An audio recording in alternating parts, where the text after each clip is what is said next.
this backlash, I truly believe I could win this election, but it would be an incredibly divisive election for both the Republican Party and for the people of the 23rd District, many of whom I have not.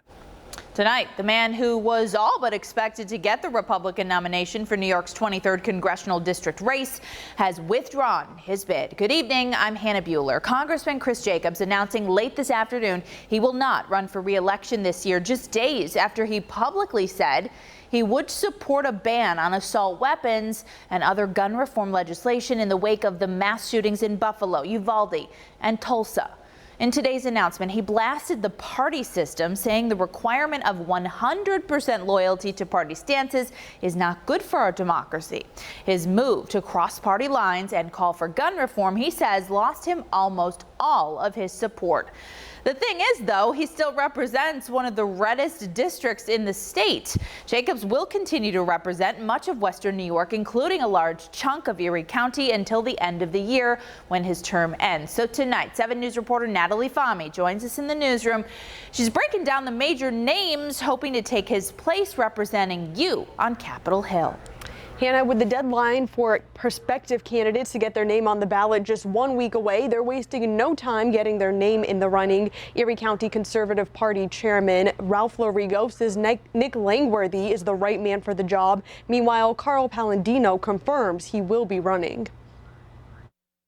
I think it's time that I stepped in the ring. Carl Palladino, chairman of Ellicott Development, former Buffalo School Board member, and former candidate for governor, tells me he thinks Western New York is entitled to a good conservative voice representing them. Good conservative voice, what does that mean to you?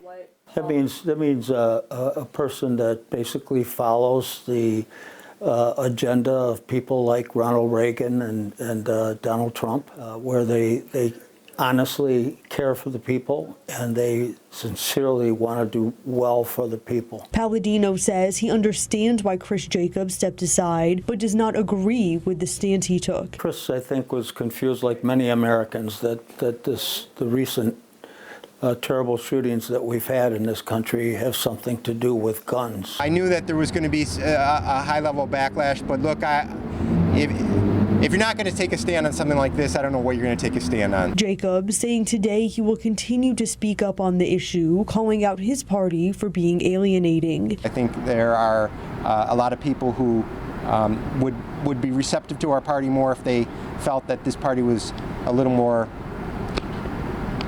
thoughtful on this issue. But Palladino says the issue is mental health, and that's where resources should be expanded rather than banning assault weapons. Palladino was not clear about the action he would take as an elected official. If elected, what types of policies? It all comes in the day-to-day leadership. That's where it shows up. What decisions do you make? How are you going to proceed? Erie County's Conservative Party Chairman Ralph Lorigo says Nick Langworthy would represent the district well. He has the right values. He's in line with conservative values. There's no question in my mind. Langworthy is currently chair of the New York State Republican Committee and former chair of the Erie County Republican Committee. I expect it should be someone from Erie County, someone who's familiar with Erie County. Nick knows every single Republican committeeman. He knows every single elected official in Erie County. He's worked to put those people there over a decade. The deadline for candidates to file is June 10th. Meantime, Jacobs will finish his term as representative for the 27th district. He says he will continue to fight for meaningful gun reform, both as an elected official and once he is out of office. Live from the newsroom, Natalie Fahmy, 7 News. Something to watch. Natalie, thank you.